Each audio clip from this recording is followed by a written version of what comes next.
He got the apology he wanted, but only after destroying everything I built. Now he wants to be family again. There was a time when I used to believe that blood was thicker than water, that no matter what happened, family found a way back to each other. That naive conviction had once been my anchor, before it twisted into a chain, before it pulled me under and drowned me in the slow, brutal unraveling of my own life's work. And the man who held that chain, who tightened it with a smile carved from old memories and sharpened by time, was my brother. My older brother by 3 years, who used to chase monsters out from under my bed, who taught me how to throw a punch and take one with a grin. The same brother who set fire to everything I'd ever loved because of a grudge he nurtured like a secret garden. Because I never said, I'm sorry for a sin I didn't commit. Everything I built, I did it from nothing. No family inheritance, no shortcuts, no trust funds, no handouts. Just grit, sleepless nights, the calluses on my palms, and the blood I coughed up chasing something bigger than survival. I had clawed my way out of the rust and rot of our childhood, out of the shadow of a father who drank away the rent and a mother who wore silence like armor. I left all that behind and created something solid, something real. My architecture firm, Eidolon Design, wasn't just a company. It was my identity, my redemption, a name that came to mean something in the world of brutalist lines and skyline silhouettes. And I had a home, a real home, not the collapsing drywall and mildew-stained ceilings of our youth, but a sanctuary of steel and glass and breath, designed by my own hand. I had love once, too. Maybe not perfect love, but honest. Friends who felt more like chosen family than blood ever did. And then Elias came back. He came with a handshake and a grin that never quite reached his eyes. Said he wanted to reconnect. Said he missed me. Said it like the word didn't sting in his throat. I believed him. That was my first mistake. I let him in, just like I used to when we were kids and he'd knock on my locked bedroom door after another fight with our father. I made space for him in my life, carved out a sliver of peace to share. He stayed on my couch for a while. I introduced him to people, gave him access, and slowly, insidiously, he began the dismantling. He was clever, never direct, never overt. He didn't smash my windows. He rearranged the furniture until I couldn't recognize my own space anymore. It began with whispers, subtle things said in passing, comments about my business ethics, about how I cut corners or stepped on people to get ahead. At first, I brushed them off. I'd dealt with envy before, but then clients started pulling out of deals. Projects halted. My partners stopped answering calls. It didn't make sense until it did. Until I learned he had been meeting with my competitors, feeding them my designs, offering proof that I had stolen work. And when I confronted him, he didn't deny it. He just looked at me with a kind of smug righteousness, like justice had finally been served, as if I had asked for this. You never said sorry, he told me, voice cold as concrete. Not once. Not after what you did to me. I didn't understand at first. I reeled through every possible betrayal, every memory, every sharp word exchanged in the heat of our youth. But nothing matched the level of hate he carried in his chest.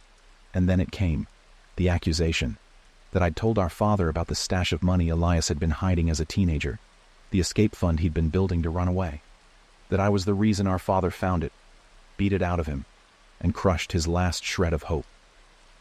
But it wasn't true. I never told. I never even knew. Still, he wouldn't believe me. In his mind, I'd betrayed him then, and my success became the insult that never stopped bleeding. My wins were his losses. My life was a monument to his perceived defeat. And so he dismantled it. Not just the business. He tore through my relationships like a storm, told my girlfriend I'd cheated, backed it with fabricated emails, drove a wedge between me and my closest friend with a well-timed lie about a double-crossed deal. He turned my world into rubble and stood smiling in the ash. And when there was nothing left, when I sat in an empty apartment with unpaid invoices, broken connections, and a heart torn in too many directions to name, he came back, with coffee, with a grin, with that same smug air of magnanimity, as if this was the natural next step in the cycle, as if breaking me down was part of some greater good. as if we were characters in one of those redemption arcs people write in bad novels, where the villain repents and the hero forgives because it's the right thing to do. "I just wanted you to see it from my side," he said, handing me the mug. "Now that everything's out there, maybe we can be brothers again. No more lies. No more lies." He said it like it wasn't the most ironic sentence to ever leave his lips, like he hadn't built an empire of deceit with my name as the foundation stone. I didn't take the coffee. I didn't say a word for a long time. There's a unique kind of silence that fills the space between two people who know they'll never see each other the same way again. It's not rage. It's not even grief. It's the death of illusion. The final breath of something that once resembled love. He sat across from me, casual, like this was lunch at some nostalgic diner.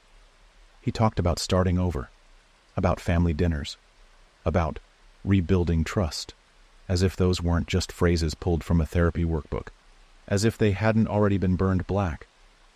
I remember staring at his hands, wondering how many lies they'd typed, how many truths they'd buried. I wondered what it would take to forgive someone who didn't regret what he did.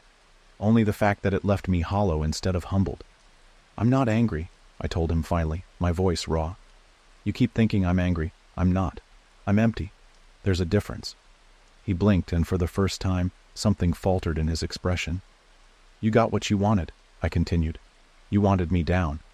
You wanted the apology. Well, I'm sorry. I'm sorry I ever let you back in. I'm sorry I thought blood meant anything more than shared trauma." He looked wounded, but not surprised. Maybe some part of him knew this was inevitable. Maybe this was just another act in his twisted morality play, and I was refusing to read the lines. "I don't want to fight anymore," he said. "I just want to be family again." "But we're not," I replied, the words falling like iron. "Family doesn't do what you did. Family doesn't torch your life just to feel seen." He opened his mouth, then shut it again. Silence stretched, heavy and final. I stood, walked to the door, opened it, didn't say anything more. And he left eventually, without another word. But that wasn't the end. Not for him. Not for me. Because ruins can be rebuilt, and ashes can hide embers. And I wasn't done yet. Not with him, and not with what he'd taken. The days after Elias left weren't quiet. They were loud in a different way, filled with the static of broken things trying to rearrange themselves into order. My mind, mostly. Sleep became a kind of performance, not rest. I closed my eyes, but the stage never dimmed. I was trapped in the flickering echoes of betrayal, reliving each fracture, every manipulated truth, and every loss like reruns of a nightmare I hadn't asked to subscribe to. The apartment felt too big now. Every room echoed with absence. My girlfriend's laughter no longer chased down the hallway, and the scent of her perfume, once so ordinary, now came in brutal flashes, like a ghost choosing when to haunt. My phone no longer rang with offers or opportunities.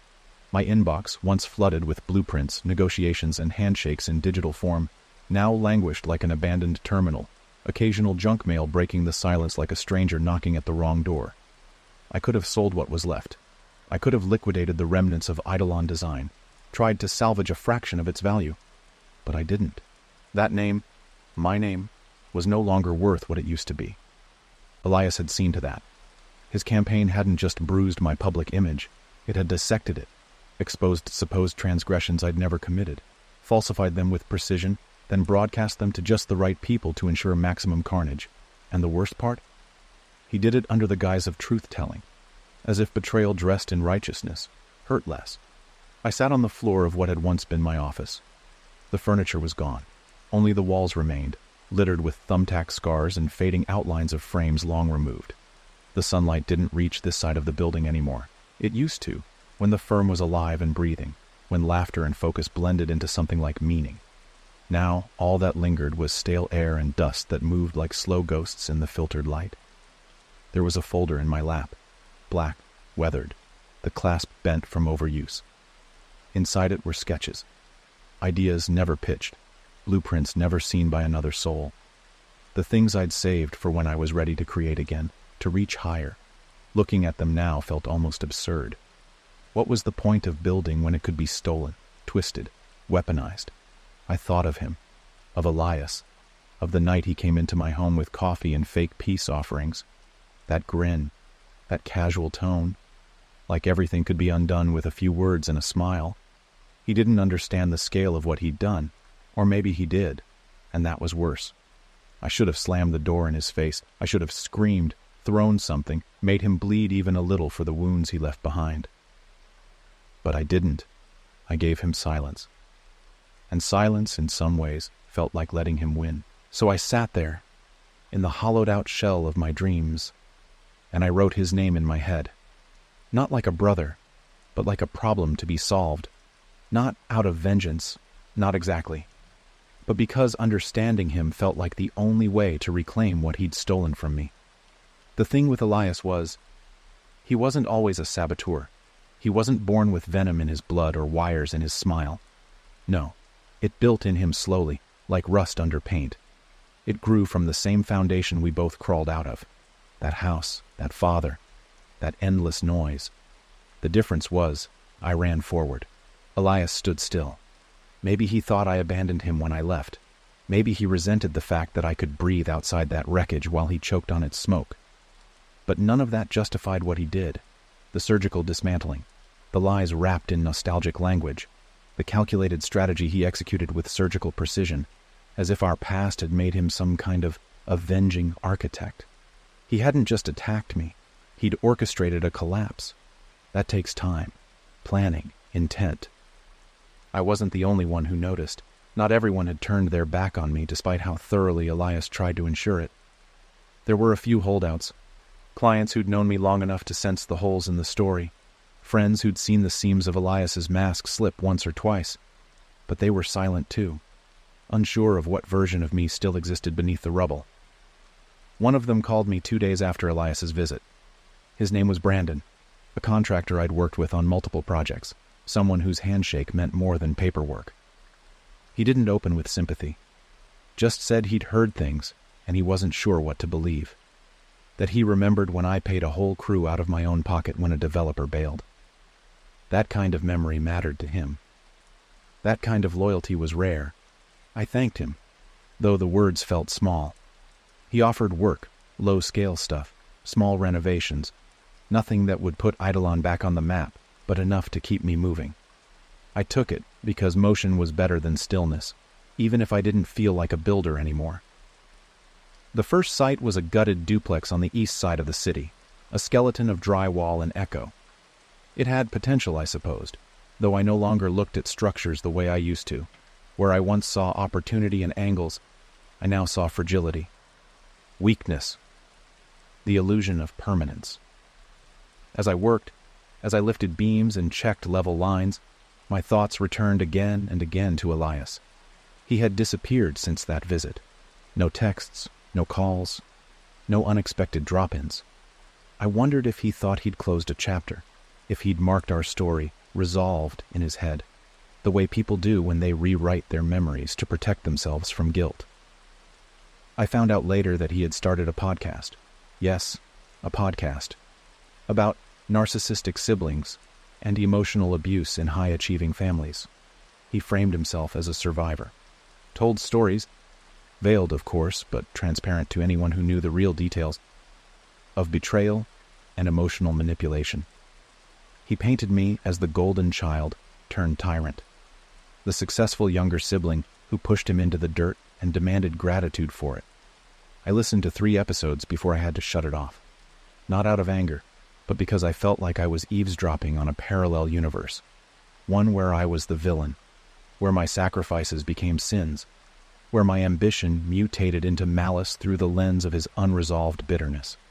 And people believed him. The comments flooded in, listeners sharing their own experiences, thanking him for giving a voice to the overlooked sibling. He wasn't just rewriting the past, he was monetizing it. And that's when it shifted in me. Not the urge for revenge, not the thirst to make him pay, but the undeniable need to reclaim my narrative. He had taken my story and twisted it into something unrecognizable, and I had let him. In my silence, in my retreat, I had allowed him to become the only voice in the room. That needed to change. Not for the world, not for the industry. For me. So I started writing. Not a podcast, Not a blog, just words, raw, undressed, untamed. I wrote about our childhood, the real version. I wrote about the nights I held a pillow over my ears so I wouldn't hear our father slurring hatred through the walls. I wrote about the mornings I made breakfast for both of us with bruises blooming under my shirt. I wrote about the time I gave Elias my coat in winter and told the school it was mine, so he wouldn't be embarrassed. I wrote the truth, not to justify myself, but to remember who I was before he started erasing me. I didn't publish it, not yet, but it helped. Each word felt like reclaiming a brick from the ruins of my life. Each sentence, a rebar rod driven back into the foundation of my identity. And slowly, something shifted. I stopped walking like a ghost. I started sleeping again, lightly but genuinely, and I began drafting again. Designs, concepts, nothing grand, just shapes and shadows and possibilities. I didn't name them. I didn't show them to anyone. But they were mine, untouched, uncontaminated by betrayal. Then, 2 weeks later, Elias sent a text. "We should talk. Dinner?" As if nothing had happened. I stared at it for a long time, thumb hovering, heart still. I didn't reply. Instead, I booked a table at a small Italian place I used to frequent before everything fell apart. Not to meet him, just for me. To reclaim that space. To sit in a booth I once shared with love and laughter and remind myself that not every memory was poisoned. And that's where the chapter ends. Not with confrontation, not with closure, but with reclamation.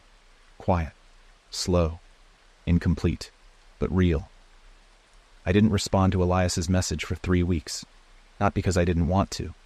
Not because I was punishing him or plotting or weighing the poetic symmetry of silence. I didn't respond because there was nothing left to say that didn't feel like trying to shout into a hurricane. Anything I wrote would be bent by interpretation, weaponized by his perspective, melted down into another anecdote for his audience.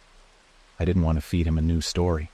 I wanted him to starve on the silence he used to manipulate others into believing he'd been abandoned.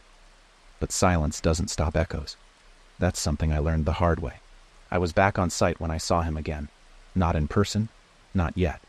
He was on a flyer, taped to the community board of a half-finished co-op building I was helping restore. His face, smug and charismatic, half-shadowed beneath the header, "Breaking the Cycle," a talk on sibling trauma and emotional healing. The title made my jaw tighten. The subtitle made my stomach turn. Featuring Elias Reigns, advocate and survivor. Advocate, survivor.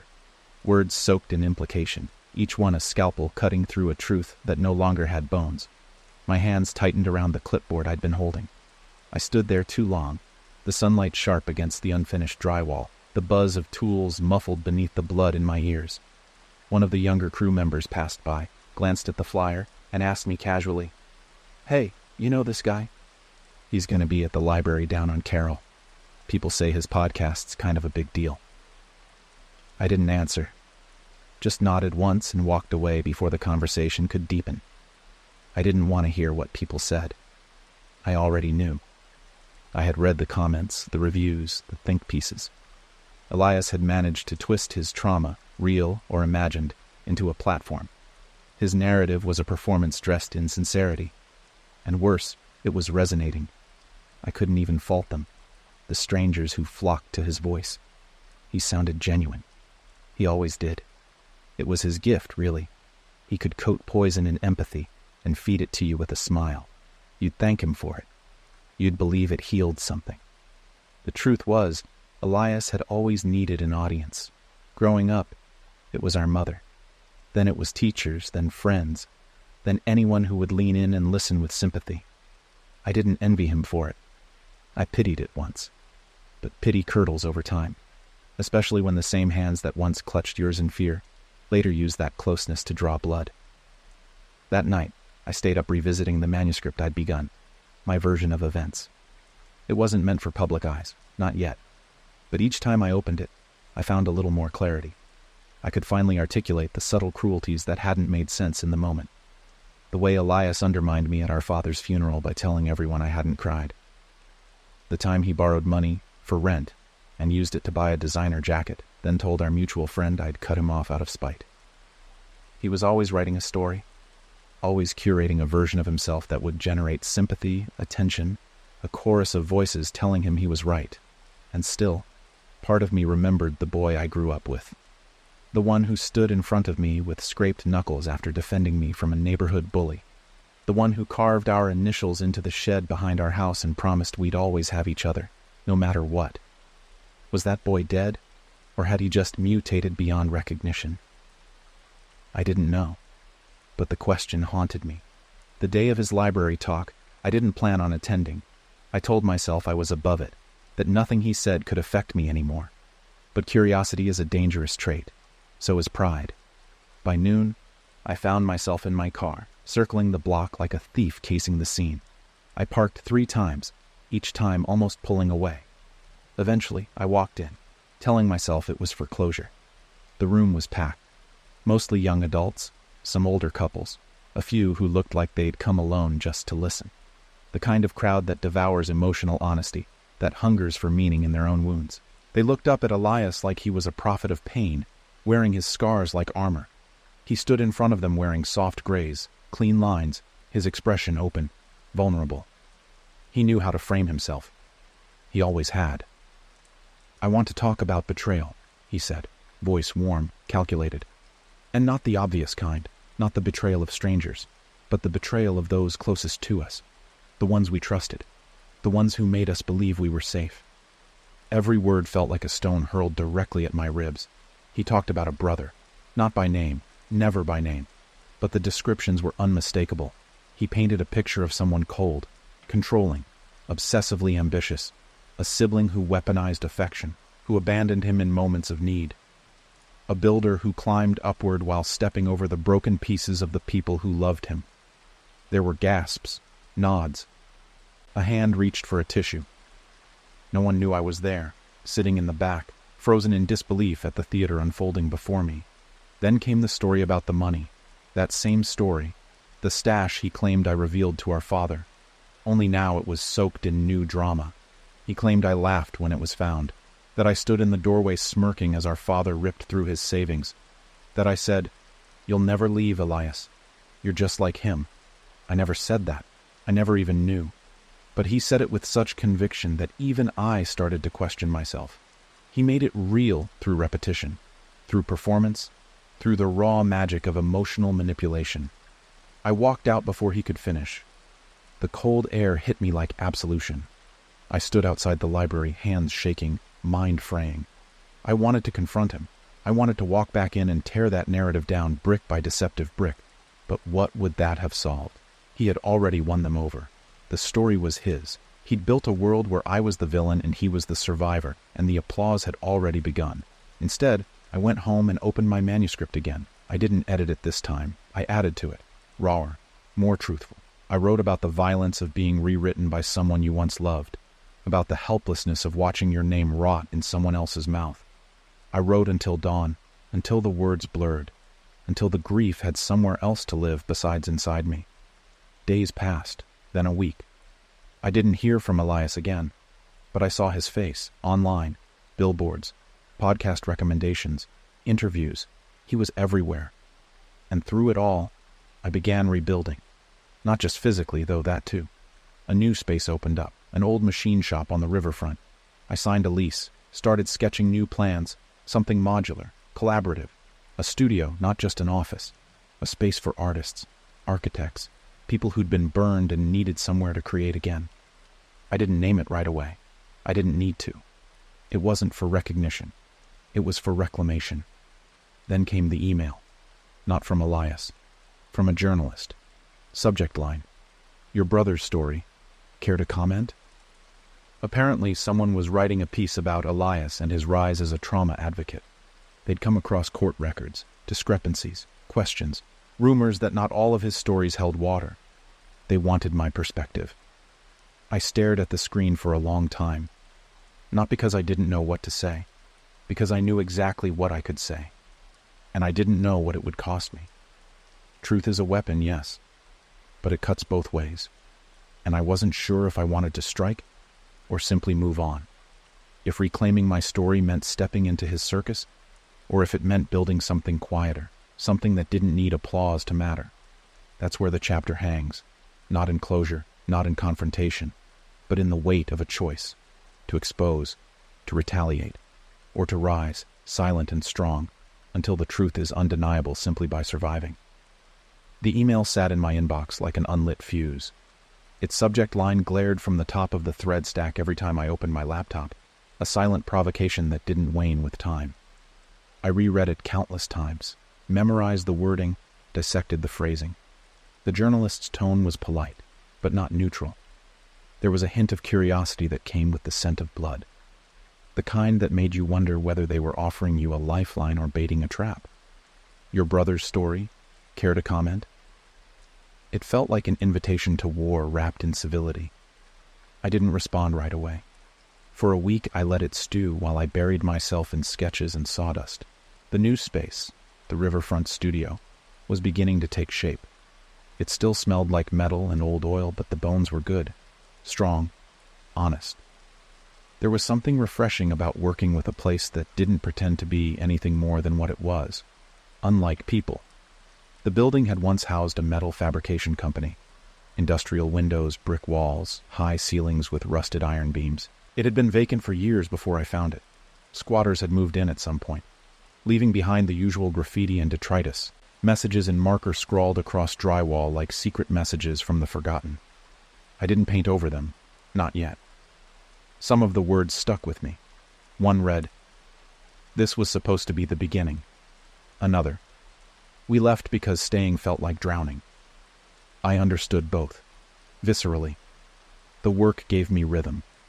During the day I drafted, measured, lifted, laid groundwork, both literal and metaphorical. During the nights, I wrote. The manuscript had grown into something larger than a journal. It was becoming a chronicle, a testimony, not just of what Elias had done, but of what I had lost in the silence that followed. Each chapter was another artifact salvaged from the wreckage, not an attempt to convince anyone, just a record in case someone someday asked, what happened to him?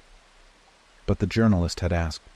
Her name was Camilla Terrace, freelance, sharp, with a reputation for peeling stories down to their marrow. I had heard of her before. She had exposed a fraudulent wellness guru 2 years ago, then dismantled a family-owned real estate empire in a piece that was part expose, part execution.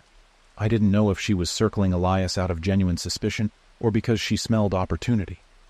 Still, I read her message again. She knew more than she let on. That was clear. She mentioned inconsistencies in timelines, unverified testimonies, and conflicting character statements. Words that told me Elias's carefully constructed narrative was beginning to show stress fractures. Maybe he'd flown too close to the sun with his myth-making. Maybe someone else he'd scorched was talking. I finally replied with a single line. Let's meet. No recordings. No direct quotes. Her response came 10 minutes later, quick and surgical. Agreed. Thursday. Leontine Cafe, 3 p.m. Back patio. I almost didn't go. Not out of fear. Not even hesitation. But because part of me still wrestled with the deeper question. Did truth still matter if most people had already made up their minds? Thursday came with a gray sky and air that felt like it had forgotten how to be spring. I arrived early. Leontine was one of those upscale minimalist cafes that sold the idea of simplicity at triple the cost. The kind of place Elias would have hated in high school, but now frequented because it photographed well. The irony didn't escape me. Camilla was already there. Mid-30s, dark red jacket, cropped hair, no smile. She looked at me like she was already calculating how much I'd give her and how much she'd have to extract. You're early, I said, taking the seat across from her. So are you. She ordered nothing. I ordered black coffee. Neither of us intended to enjoy ourselves. She got to the point quickly. I've been interviewing people for about a month. Your brother has quite a following. But his stories got holes. A few of his timelines contradict public records, and some of the people he claims to have known say they never met him. I said nothing. She continued. I know he's your brother. I also know you haven't gone public, haven't responded to anything, which tells me one of two things. You're either guilty and hiding, or you don't think it's worth responding. I stirred the coffee slowly. You left out the third option. She tilted her head. Which is? I wanted to see if silence could speak louder than the circus. And has it? I took a slow sip. No, she smiled, just barely. I'm not looking to write a hit piece, but if you've got another side of the story, now's the time. For a while, I didn't answer. I watched a couple nearby laugh over tiny porcelain cups. A baby stroller sat next to their table. I tried to remember if Elias and I had ever laughed like that in public. I couldn't recall. Finally, I said, "Tell me what you already know, and I'll fill in the parts you don't." She didn't argue. She opened a small notebook, not a recorder, and began listing details. Her voice was calm, clinical. She mentioned the podcast, the keynote speeches, the book deal Elias was negotiating.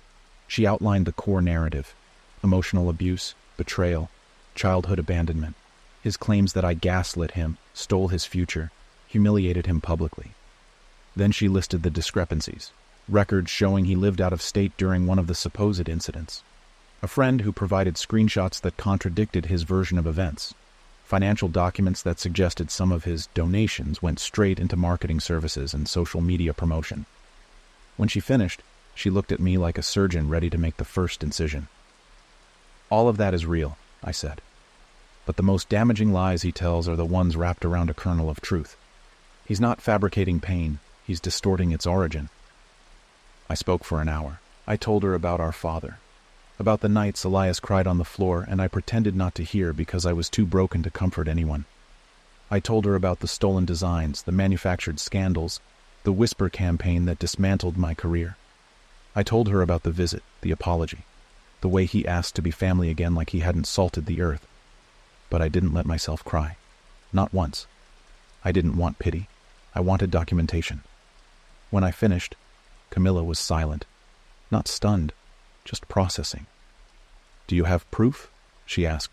"I have records, emails, screenshots, contracts, voicemails." She nodded. "Would you go on record if I verified everything?" "No." Her brows lifted. "But," I added, "you can use it all if you don't quote me." "I don't want to become part of his theater." She considered this. "And if the story paints you in a sympathetic light? Then you didn't do your job." She smirked at that, then closed her notebook. "I'll be in touch," she said, and left without shaking my hand. I watched her walk away, wondering if I'd made a mistake, wondering if truth, once released into the wild, ever returns unchanged. The weeks that followed were oddly quiet. Camilla didn't reach out. Elias didn't text.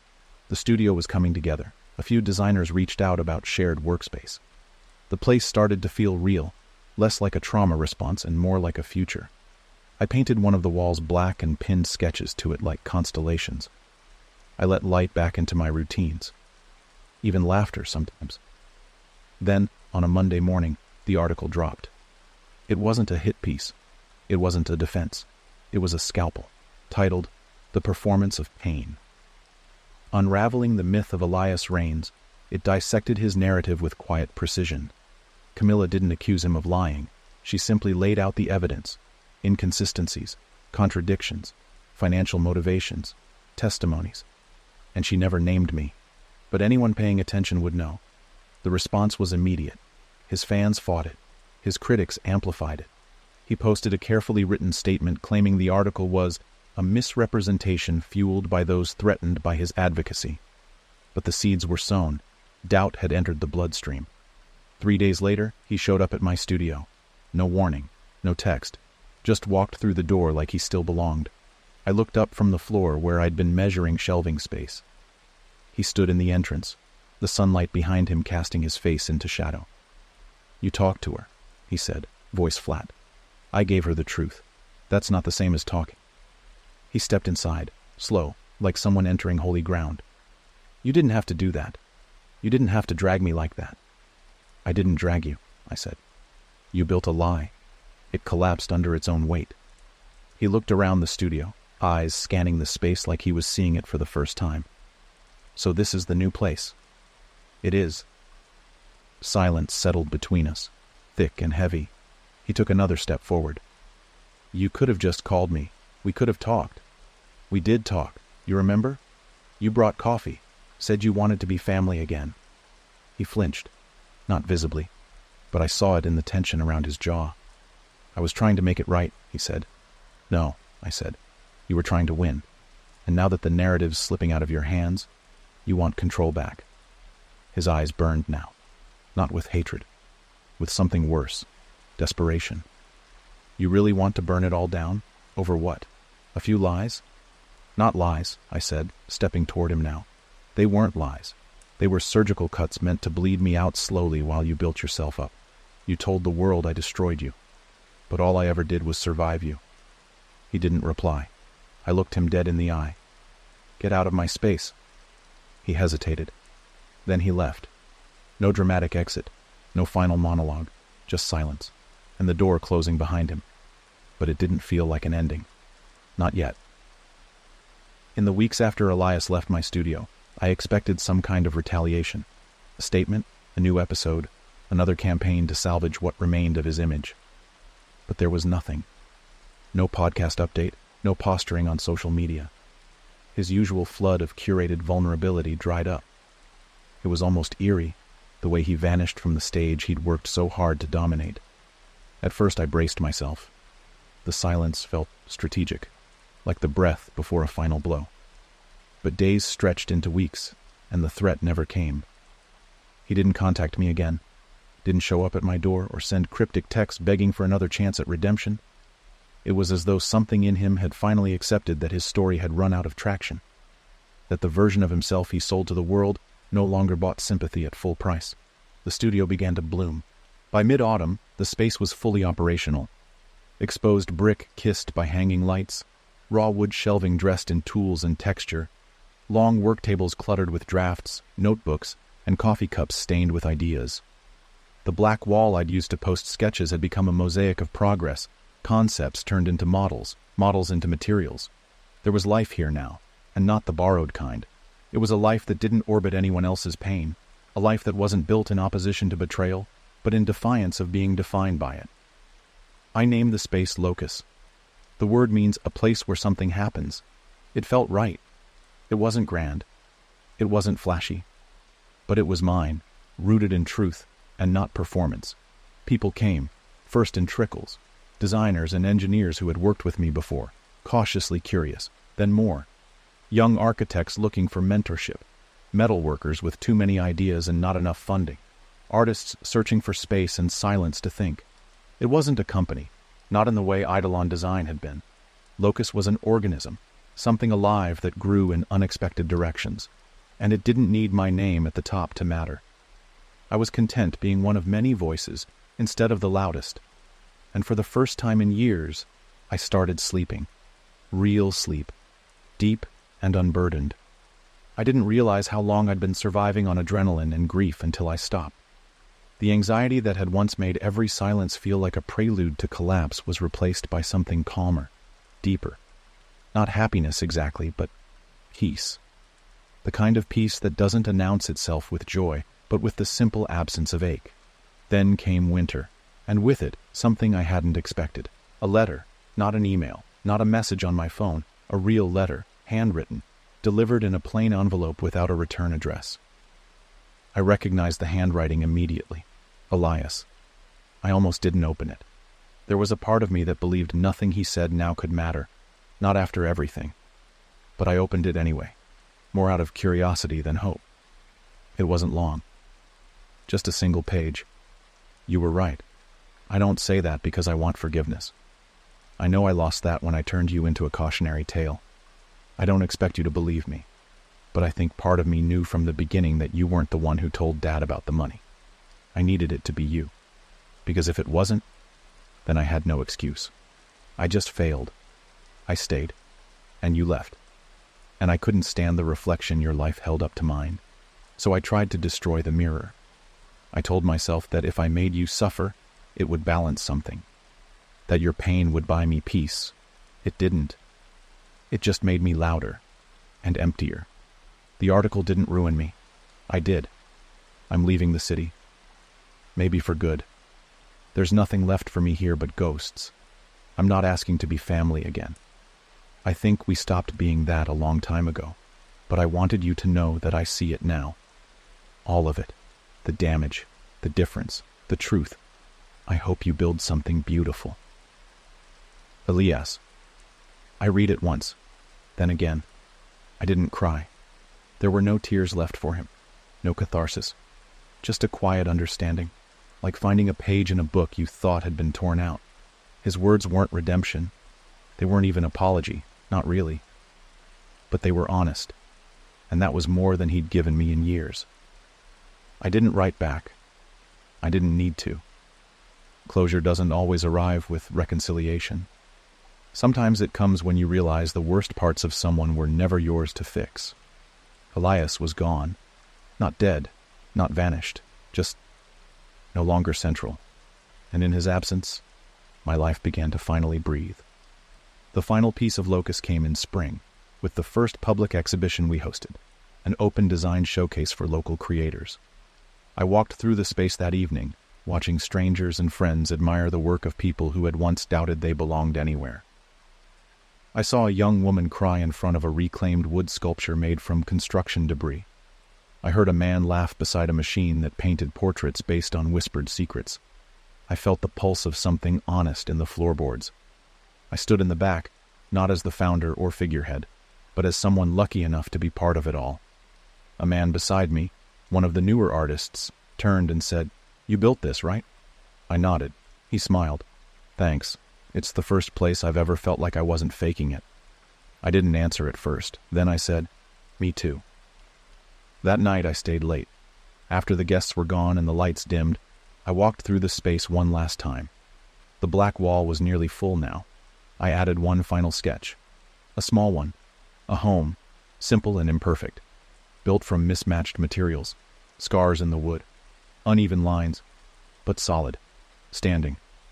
I stepped back and looked at it for a long time, not because I missed the past, but because I no longer needed to, and that, more than anything Elias ever said or didn't say, was the final freedom, not revenge, not reconciliation, just release. I locked the doors and walked home,